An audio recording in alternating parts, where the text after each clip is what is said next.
Merry Christmas সবাইকে। আজকে কিন্তু চারিদিকেই শুধু পিকনিক পিকনিক পিকনিক হচ্ছে, কিন্তু আমি এবছর কোনো পিকনিক করতে পারলাম না। তাই একা একাই বসে পড়লাম নিজের সাথে পিকনিক করার জন্য, কারণ নিজেকে খুশি রাখার দায়িত্ব কিন্তু নিজেকেই নিতে হয়। আজকে কোথাও বেরোনোরও প্ল্যান ছিল না, প্লাস কোনো পিকনিকও ছিল না, তো ভাবলাম চলো নিজেই কিছু একটা রান্না করে খাওয়া যাক। আমরা ছোটবেলায় কিন্তু সবাই সান্টার কাছে কিছু না কিছু গিফট চাইতাম, আর ভাবতাম সকালে হয়তো ঘুম থেকে উঠে দেখবো দরজার বাইরে আমাদের গিফট রেখে গেছে। তো আমি এখানে সবজিগুলো কেটে নিয়েছিলাম। আজকে রান্না করেছিলাম মায়ের সাথে মিলে ফ্রাইড রাইস আর চিকেন কষা।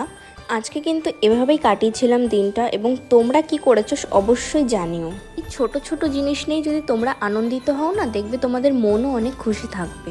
আমার তো মনে হয় না নিজেকে খুশি রাখার জন্য অন্য কোনো মানুষের কোনো দরকার আছে।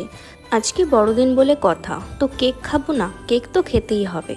তো এক পিস কেক নিয়ে বসে পড়েছিলাম, এবং কেকটা সত্যি খুব সুন্দর ছিল। কেকটা আমার দিদির কাছ থেকে নেওয়া হয়েছিল। তো আজকে এটুকুই থাকলো। তোমরা সবাই ভালো থেকো এবং তোমরা সবাই ভালো করে পিকনিক করো।